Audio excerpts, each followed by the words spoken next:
शांति दो तरह की होती है, द्वैतात्मक और अद्वैतात्मक। द्वैतात्मक शांति क्या होती है? द्वैतात्मक शांति ये होती है कि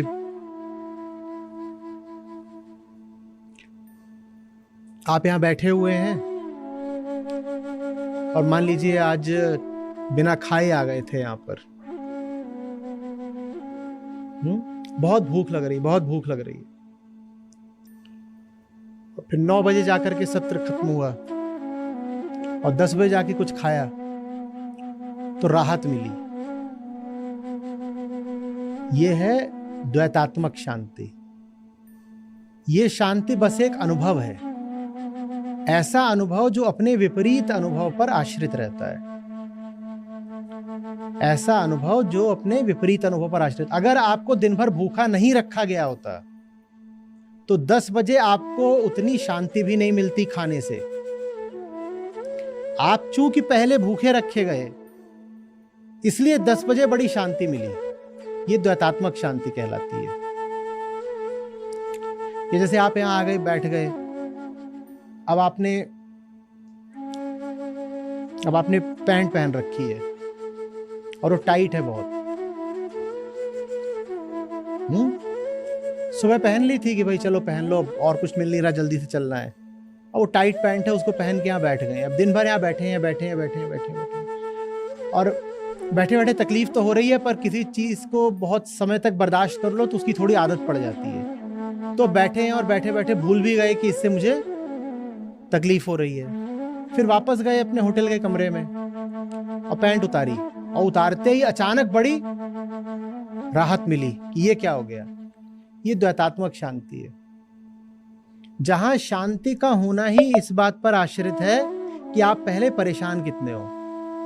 किसी को गहरी शांति का अनुभव देना है तो उसे पहले खूब परेशान कर दो,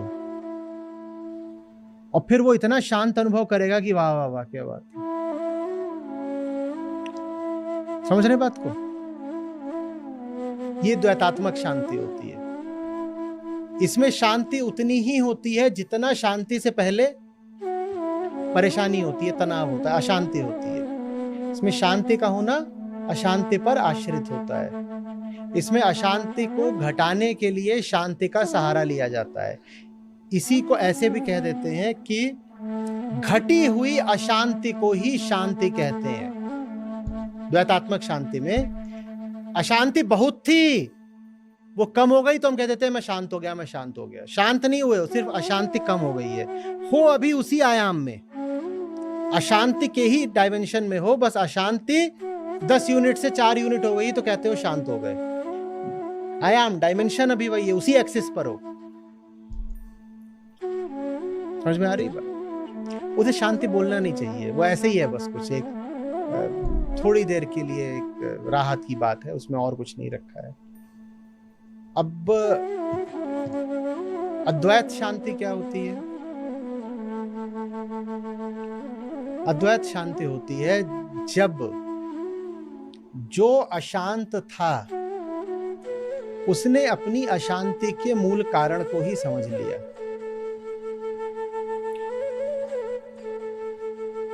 और उसकी अशांति का मूल कारण यह था कि वो उस अशांति में शांति खोज रहा था। अशांति कहाँ है? प्रकृति में। प्रकृति में गतियां चल रही हैं। वो उसमें जाकर के खोज रहा था कि यहां मुझे शांति मिल जाएगी। तो जो अशांत है उसने अपने आप को इस पूरी गति से अलग कर दिया। वो कह रहा है बाहर जो भी अशांति चल रही है चले, सारी अशांति के भीतर बीचों बीच में शांत बैठा रहूंगा। ये नॉन डुअल पीस होती है। इसमें आपको अशांति कम नहीं करनी पड़ती शांति के लिए, इसमें आप अशांति के बीचों बीच शांत रहते हो। आपकी अवस्था बता पानी मुश्किल हो जाती है। ऐसा लगेगा कि बाहर तो अशांति है, बाहर तो बड़ी अशांति, अरे देखो, लेकिन उस अशांति के बीच में आप बहुत शांत हो। देखने वाले को सिर्फ क्या दिखाई देगी? अशांति। उसको पता ही नहीं चलेगा कि भीतर कितनी शांति है। उसकी तुलना की गई है आई ऑफ द साइक्लोन से, कि जो चक्रवात होता है, चक्रवात का जो केंद्र होता है चक्रवात में बाहर बाहर जबरदस्त हवाएं चल रही होती हैं, और केंद्र पर क्या होता है, एकदम कुछ भी, कोई हवा नहीं चल रही होती है, बिल्कुल स्थिरता होती है, आई ऑफ द साइक्लोन। तो नॉन डुअल पीस वैसी होती है कि बाहर बाहर गति भी चल रही है, अशांति भी चल रही है, क्रोध भी चल रहा है, बेचैनी भी चल रही है, भागम भाग लगी पड़ी है, जो भी है, जैसा भी है, जीवन के सब रंग हैं जो बाहर बाहर दिखाई दे रहे हैं, और केंद्र में कुछ नहीं है, कुछ नहीं। आप केंद्र में शांत हैं या नहीं, उसकी एक पहचान बता देते हैं, क्योंकि बाहर बाहर तो सभी अशांत रहते हैं। अब पता कैसे चले कि कौन बाहर बाहर ही अशांत है और कौन बाहर के साथ साथ भीतर भी अशांत है, उसका तरीका बताए थे। बाहर की अशांति के बीच अगर आप खटाक से रुककर यूं किसी की ओर देख के मुस्कुरा सकते हैं, किसी को पता नहीं चला, पर आप रुक गए, बस आधे क्षण को रुके, मुस्कुराए और दोबारा अशांत हो गए, तो समझ लीजिए कि आप भीतर से शांत हैं।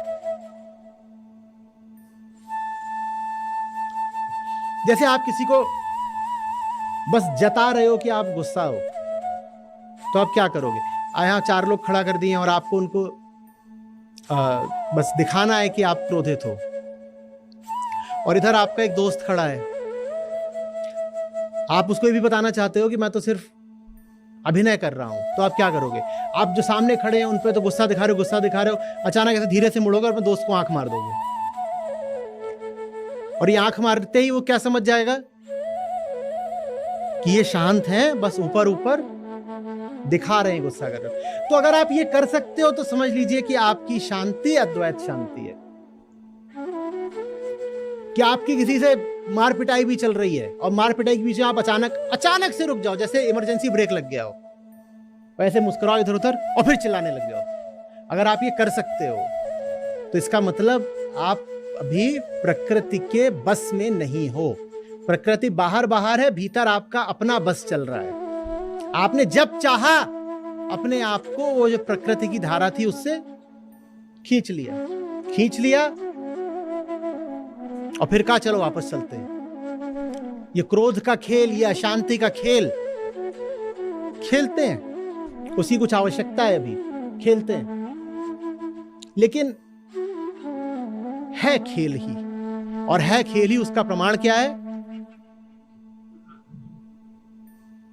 जब आप सचमुच गुस्सा होते हो तो ये कर पाओगे क्या? जब आप वास्तव में जल रहे होते हो क्रोध से, कर पाओगे कि अचानक बीच में रुक गए, गीत की एक पंक्ति गुनगुनाई और फिर बोले हाँ, ये कर पाओगे क्या? अगर आप ये कर पा रहे हो तो इसका क्या मतलब होगा? आपका गुस्सा आपके नियंत्रण में है, आपका गुस्सा आपका अभिनय मात्र है, आप प्रकृति में बह नहीं गए हो, आप प्रकृति में तैर रहे हो, आपकी गति आपके नियंत्रण में है, आप क्रोध दर्शा रहे हो, आप क्रोधित हो नहीं गए। तो फिर बाहर बाहर 50 चीजें चलती रहती हैं, भीतर आप स्थिर बैठे रहते हो। बाहर सब चल रहा है, सारे खेल चल रहे हैं, आप स्थिर बैठे हो। ये अद्वैत शांति होती है।